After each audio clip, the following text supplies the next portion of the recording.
家伙，你这条命，我今天收定了。老师不能继续陪在你身旁了。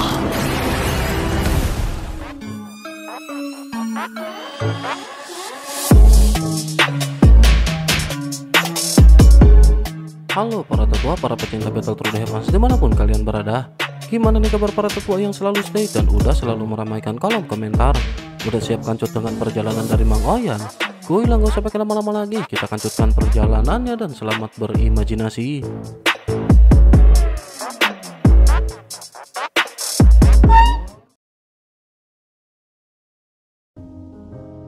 Cerita masih berkancut dengan Xiaoyan yang pada saat ini melihat kelompok Feng Xichang pergi. Xiaoyan tersenyum dan bergumam bahwa semua ini benar-benar begitu menarik. Selanjutnya Xiaoyan pada saat ini melemparkan Goyan dari lengan bajunya.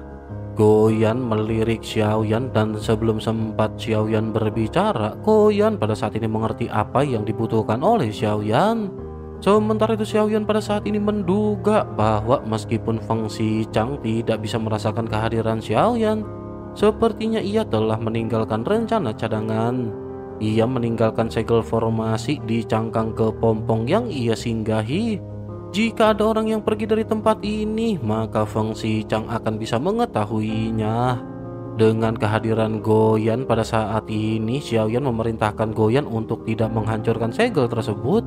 Justru Xiaoyan pada saat ini malah menutupinya dengan segel baru. Xiaoyan bergumam bahwa Feng Xichang adalah orang yang sangat licik. Ia cukup ahli dalam hal segel. Untuk menghadapi Raja Kupu-Kupu, ia menyebarkan berita kemana-mana. Ia memancing semua orang datang ke sini dan ingin membuat semua orang terlibat dalam pertempuran yang kacau. Xiaoyan juga ingin tahu bagaimana Feng Xichang akan mengakhiri hal ini pada akhirnya. Mungkin saat itulah Xiaoyan bisa melihat kekuatan dari Feng Xichang yang sesungguhnya. Xiaoyan menyadari bahwa orang ini tidak sederhana dan bahkan memiliki rencana cadangan. Orang-orang ini sangat licik dan memanfaatkan kekuatan orang lain untuk mewujudkan ide mereka sendiri. Setelah Goyan pada akhirnya menutup segel, barulah Xiaoyan keluar dari kepompong dan mengatur formasi terlebih dahulu. Dengan begitu maka Xiaoyan pada saat ini segera mengetahui lokasi Raja Kupu-Kupu. Xiaoyan juga lanjut bergumam bahwa sepertinya Feng Xichang juga sesungguhnya bisa mengunci posisi Raja Kupu-Kupu. Xiaoyan lanjut menghela nafas dan setelah berbicara Xiaoyan mengeluarkan guntur ekstrim dan seketika melesat mencapai lokasi Raja Kupu-Kupu. Xiaoyan berpikir bahwa Feng Xichang seharusnya tiba sebelum Xiaoyan sampai. Oleh karena itu Xiaoyan dan kelompoknya pada saat ini melaju dengan kecepatan penuh. Raja Kupu-Kupu hanya tinggal di planet ini dan tampaknya tidak pernah pergi. Kali ini lokasi yang ditujunya juga berbeda pada arah sebaliknya. Ia pada saat ini tampak mencapai jarak terjauh dari planet.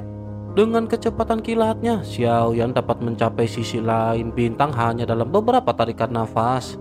Meskipun Feng Xichang memiliki rencana yang matang, ia tidak akan dapat menandingi kecepatan Xiaoyan. Xiaoyan akhirnya sekali lagi tiba di lokasi Raja Kupu-Kupu lebih awal dan Xiaoyan dengan hati-hati memilih lokasi tersembunyi. Dengan bantuan giok tersembunyi, aura Xiaoyan terblokir sepenuhnya. Hanya orang yang cukup kuat yang akan mampu mendeteksi keberadaan Xiaoyan. Namun Xiaoyan tidak menganggap serius makhluk kuat yang muncul di bintang ini. Xiaoyan hanya merasa bahwa Raja Kupu-Kupu neraka ini tidak sesederhana yang dikatakan oleh Feng Xichang. Xiaoyan juga pada saat ini ingin melihat dan membiarkan orang-orang yang ingin mendapatkan harta dan Xiaoyan ingin menguji kemampuan mereka semua. Bagi Xiaoyan tidak ada rugi apapun meskipun Xiaoyan tidak bisa mendapatkan kristal dari Raja Kupu-Kupu. Xiaoyan pun kembali melesatkan guntur dan setelah beberapa saat, seperti yang diduga oleh Xiaoyan, kekuatan guntur Xiaoyan ini terlalu mencolok. Linze serta Hang Lingchuang pun bergegas mendekat bersama dengan anak buah mereka. Linze menunjukkan ekspresi curiga begitu tiba dan bergumam bahwa guntur ini begitu aneh. Namun Hang Lingchuang pada saat ini tampaknya tidak terlalu memikirkannya dan langsung mengunci posisi Raja Kupu-Kupu. Selanjutnya mereka masing-masing kembali melancarkan jurus-jurusnya, namun pada kenyataannya tidak ada satupun yang benar-benar dapat melukai Raja Kupu-Kupu. Dapat dilihat seolah-olah mereka pada saat ini hanya membuat Raja Kupu-Kupu terlihat jengkel. Suara angin bertiup kencang kembali terdengar di langit dan beberapa pelangi panjang kembali muncul dari kejauhan. Xiaoyan mendongak dan merasakan aura yang dipancarkan oleh mereka yang merupakan aura keabadian dewa langkah ketiga. Jika Xiaoyan mengecualikan Feng Xichang, maka pada saat ini tampak sudah ada 3 tim yang tiba di tempat ini. Jika memasukkan kelompok Xiaoyan dan Feng Xichang, pada akhirnya total ada 5 tim di tempat ini. Xiaoyan menatap ke kejauhan, di mana pria yang datang merupakan seorang pria kekar dengan tinggi 9 kaki. Ia memiliki alis tebal dan penampilan yang lugas serta menyegarkan. Sosoknya segera berbicara dengan suara yang dalam kepada Han Linchuang dan sosok Linze.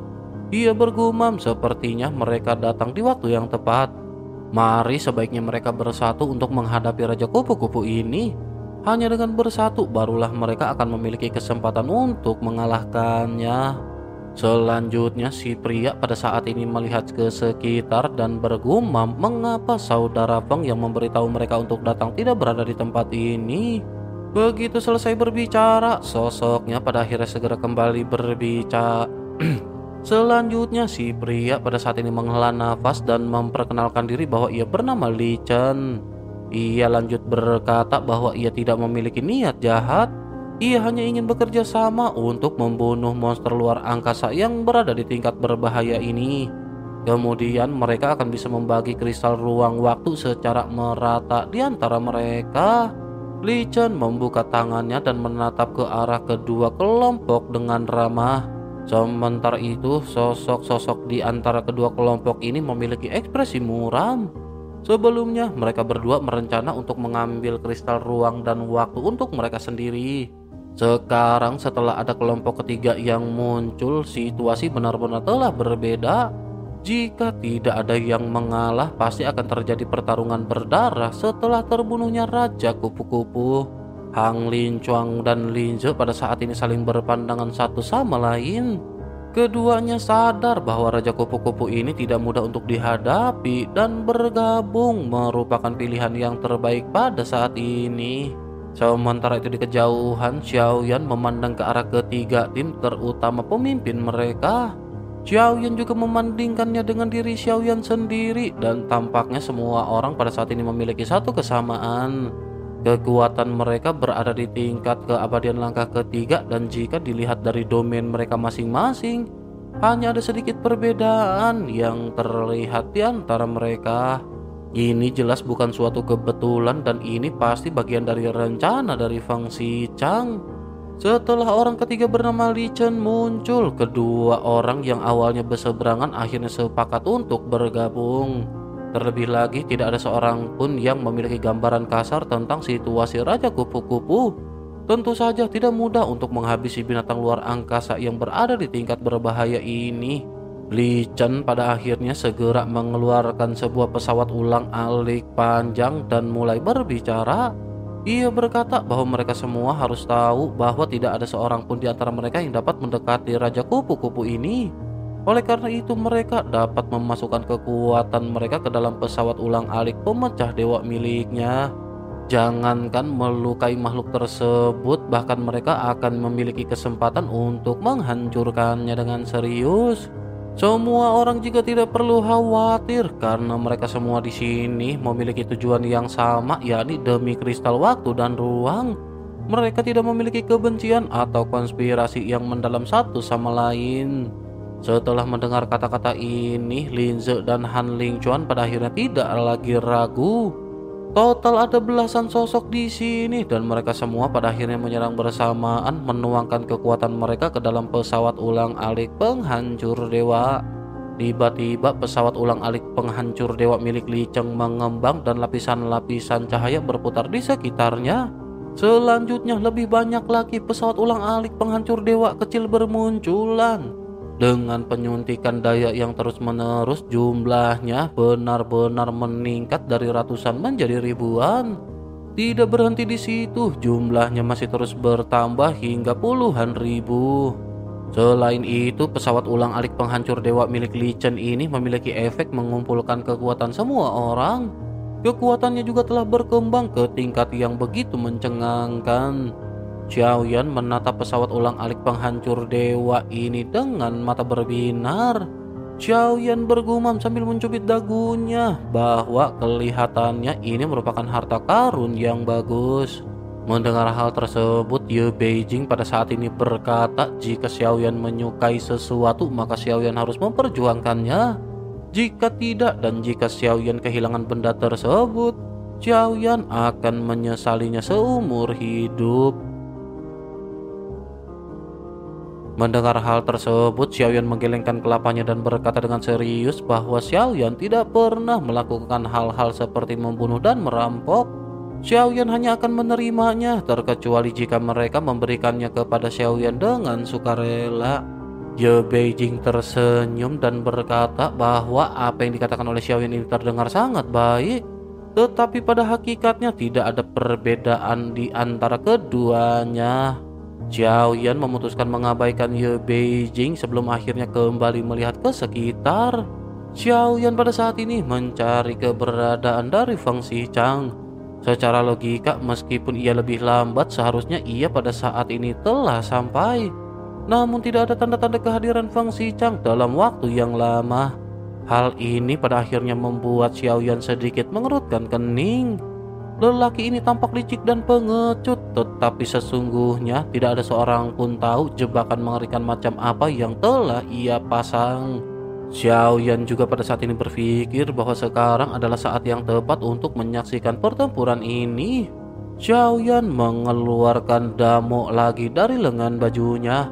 Xiaoyan pada saat ini menghela nafas dan merasa tenang karena sesungguhnya sosok damo lebih pendiam jika dibandingkan dengan Goyan. Ia bersikap lebih tenang dan tampaknya ia bisa melengkapi formasi apapun asalkan Xiaoyan memikirkannya. Xiaoyan pada saat ini berencana untuk mendirikan formasi pembunuhan. Lokasinya tidak penting, tetapi Xiaoyan ingin membuat beberapa pengaturan terlebih dahulu. Jika formasi itu tidak digunakan, hal itu juga tidak terlalu bermasalah bagi Xiaoyan. Namun seandainya Feng Xichang benar-benar melakukan penyergapan, maka Xiaoyan telah bersiap. Xiaoyan juga berpikir tentu saja jika satu formasi pembunuhan saja tidaklah cukup.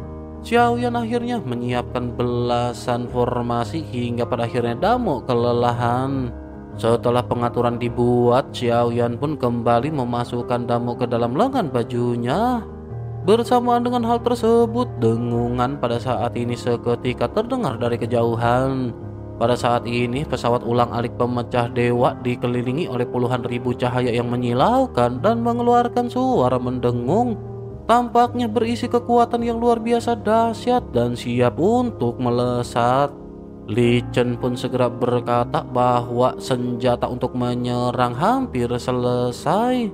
Serangan ini juga pasti akan mengubah Raja Kupu-Kupu ini menjadi abu. Li Chen tampak dipenuhi dengan rasa percaya diri dengan penyatuan kekuatan semua orang. Ia menunjukkan senyum lebar.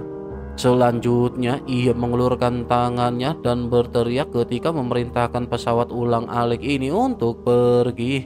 Pesawat ulang-alik pemecah dewa berubah menjadi cahaya yang sangat tajam dan melesat maju dengan kekuatan yang mengerikan. Kekuatannya seolah-olah dapat mengakibatkan ruang angkasa runtuh. Ledakan sonik itu bahkan lebih memekakan telinga dan mendesis ketika melesat ke arah Raja Kupu-Kupu. Sesaat kemudian, suara ledakan pesawat ulang-alik pemecah dewa terdengar di kejauhan, bahkan dengan mata telanjang dan dapat terlihat bahwa ada guncangan spasial di kejauhan. Namun masih belum diketahui apakah serangan tersebut benar-benar mengenai Raja Kupu-Kupu. Ia hanya mendengar suara frekuensi rendah yang tajam. Kemudian ia melihat di kejauhan bahwa ruang itu runtuh inci demi inci seperti bangunan yang hancur karena gempa bumi dahsyat. Efek dari ledakan ini juga menyebar dengan kecepatan yang luar binasa, tetapi Xiaoyan telah mempersiapkan diri. Guntur segera muncul di kaki Xiaoyan dan dengan kecepatan penuh kelompok Xiaoyan mundur dengan cepat. Adapun 3 tim lainnya, mereka tampak tidak seberuntung Xiaoyan. Mereka tidak menyangka bahwa keruntuhan luar angkasa ini akan begitu cepat. Hal ini membuat mereka hampir tidak memiliki waktu untuk bisa melarikan diri. Ruang seluas ribuan kaki runtuh hanya dalam waktu setengah tarikan nafas.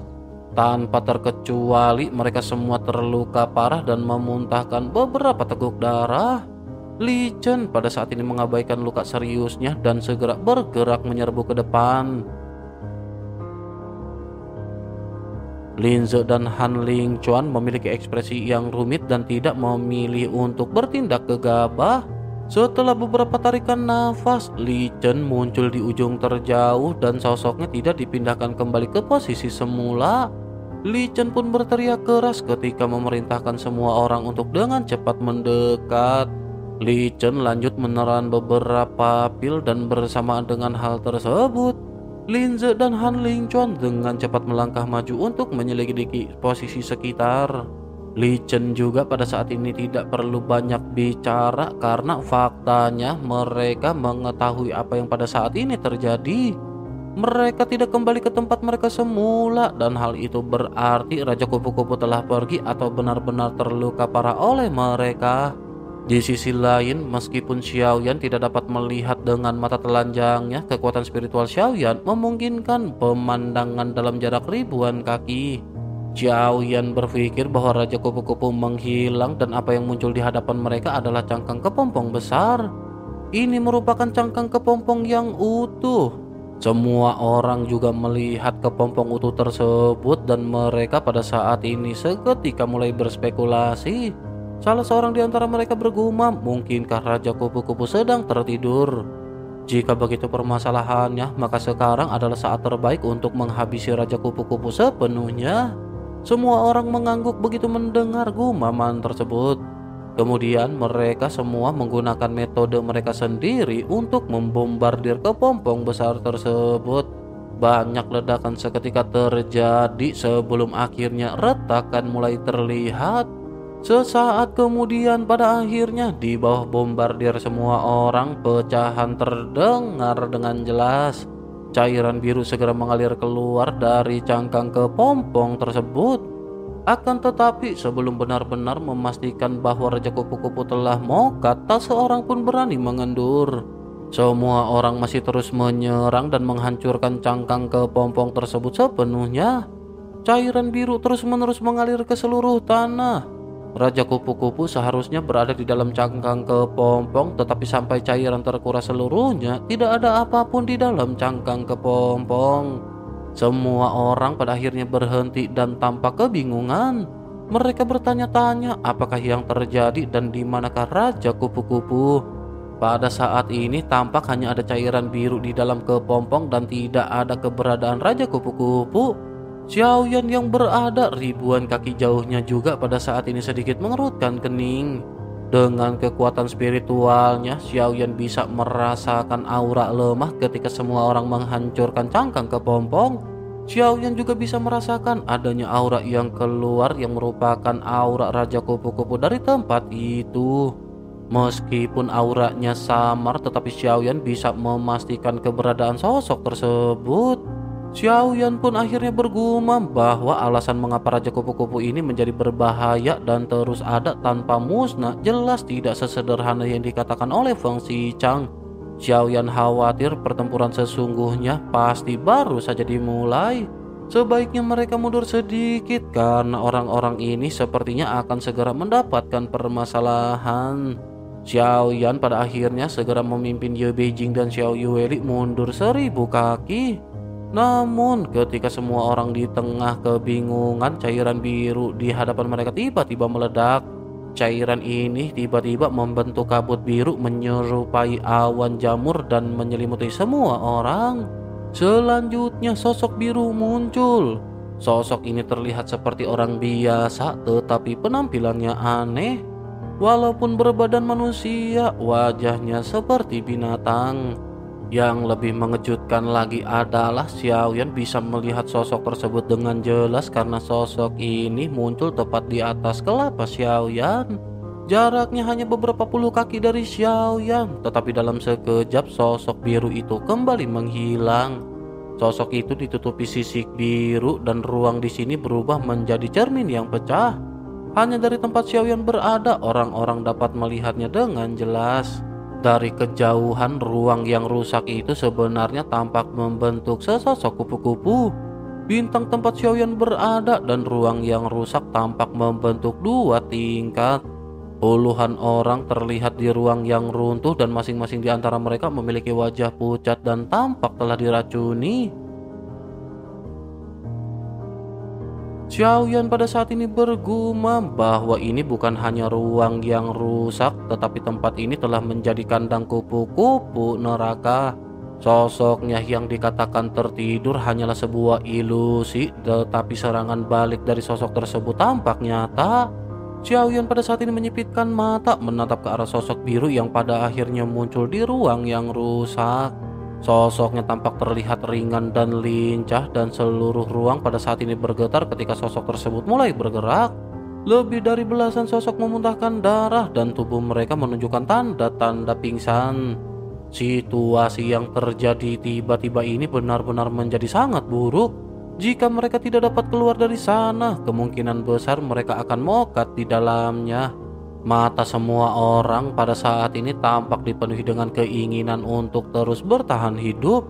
Mereka semua terus mengeluarkan cara terkuat mereka untuk bisa menerobos ruang tersebut. Li Chen adalah orang yang paling tegas dan ia segera mempersembahkan 10 senjata dan harta karunnya yang kuat. Ia meledakkan senjatanya secara langsung dan secara paksa menjebol kekuatan aturan ini.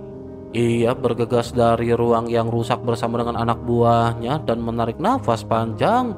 Tampak terlihat jelas bahwa ia tidak menyangka Raja Kupu-Kupu ini memiliki trik yang seperti itu. Ia masih ketakutan setelah melarikan diri, tetapi matanya tiba-tiba berkedip. Linze dan Han Lingchuan keduanya terjebak di dalam. Setelah melihat Li Chen melarikan diri, mereka semua pada akhirnya segera mengambil tindakan. Namun pada saat ini Li Chen mengangkat tangannya dan melambaikannya dan sebuah pesawat ulang-alik pemecah dewa kembali muncul. Xiaoyan di kejauhan pada saat ini masih mengamati apa yang terjadi terhadap sosok-sosok tersebut.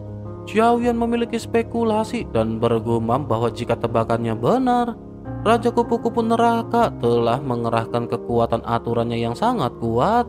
Selanjutnya ia akan tertidur lelap terlepas dari apakah ia memusnahkan musuhnya atau tidak. Sementara itu kembali ke Li Chen yang pada saat ini tampak membuka lengannya. Ia juga tampaknya memiliki spekulasi yang sama dengan Xiaoyan. Sosoknya lanjut bergumam bahwa kedua orang ini telah membawa begitu banyak orang. Jika mereka benar-benar membagi secara merata kristal yang akan mereka dapatkan setelah menghabisi Raja Kupu-Kupu, dikhawatirkan hanya sedikit yang akan bisa mereka terima. Jika begitu permasalahannya, maka pada saat ini ia hanya bisa membiarkan kekuatan Raja Kupu-Kupu Neraka menghabisi orang-orang ini. Setelah Raja Kupu-Kupu Neraka ini tertidur, barulah mereka akan bisa menghancurkan Raja Kupu-Kupu tersebut. Begitu selesai bergumam, ia kembali membuka lengannya dan aura yang kuat mengalir ke dalam pesawat ulang-alik pemecah dewa. Dua orang lainnya di belakang melakukan hal yang sama, menuangkan kekuatan mereka ke dalamnya. Sementara itu Linze dan Han Lingchuan masing-masing menggigit ujung lidah mereka mencoba menerobos kekuatan yang lebih besar dari kekuatan aturan Raja Kupu-Kupu. Seperti yang mereka duga, kekuatan aturan ruang angkasa ini benar-benar sungguh sulit untuk dilanggar. Han Lingchuan bahkan pada saat ini mengabaikan kelompoknya di belakang dan berusaha keluar dengan kecepatan penuh. Ia sadar bahwa ia tidak memiliki waktu untuk membawa teman-temannya. Namun begitu ia melesat keluar dalam sekejap, tiba-tiba sosok Han Lingchuan segera dibawa kembali ke titik awal. Selain itu, ia juga pada saat ini merasa kesal melihat sosok Li Chen yang hanya berdiam diri. Han Lingchuan dengan sangat marah dan urat-urat yang muncul di dahinya pada saat ini berteriak bahwa Li Chen benar-benar penjahat terkutuk. Tampaknya ia sebenarnya berencana untuk menghabisi mereka. Mendengar hal tersebut, Li Chen pada saat ini berpura-pura tidak bersalah ketika meminta mereka untuk memaafkannya. Ia pada saat ini benar-benar tidak tahu harus berbuat apa untuk menyelamatkan mereka semua. Sementara itu Linze pada saat ini menggunakan beberapa cara yang tidak diketahui untuk bisa meloloskan diri. Karena ia berasal dari alam Dewa 9 Surga, tampaknya tidak perlu banyak bicara lagi tentang latar belakangnya. Ia berhasil keluar dari satu sisi bersama dengan anak buahnya. Ia langsung menatap ke arah Li Chen dengan pandangan galak, namun Li Chen pada saat ini tersenyum ramah. Ketika Han Lingchuang melihat keduanya sudah menerobos dan pergi, keringat dingin menetes di wajahnya seperti kacang keledai. Pada saat ini ia dan kelompoknya adalah satu-satunya yang terjebak di dalam ruang tersebut. Jika kedua orang yang baru saja keluar ini menginjaknya dari luar, maka ia benar-benar akan celaka. Han Lingchuang menggertakkan giginya lagi dan ia kembali meludahkan beberapa suap darah. Seluruh auranya melemah secara signifikan. Ia terus-menerus meledakkan harta karun yang ia miliki untuk membuka jalan agar bisa menerobos. Li Chen juga pada saat ini menonton dalam diam dan tidak membantu Han Lingchuan. Sementara itu ketika Han Lingchuan hendak menerobos dengan segala cara, tiba-tiba Linze menyatukan kedua jarinya. Ia menunjuk ke arah di mana Han Lingchuan hendak menerobos. Banyak ledakan seketika terjadi dan bayangan jari yang kuat ini langsung menghancurkan sosok Han Lingchuan. Jalan Han Lingchuan pada saat ini kembali terhalang. Wajahnya menjadi semakin gelap dan ia segera mengeluarkan raungan yang membakar umur dan jiwanya. Ia bertekad untuk tidak mokad di tempat ini. Ia kembali mengangkat tangannya dan bersiap untuk melawan dan melesat. Namun kekuatan aturan ruang kembali muncul dan sosoknya kembali ke titik awal. Han Lingchuang dengan penuh amarah berteriak bahwa ia akan melawan mereka berdua sampai mokad.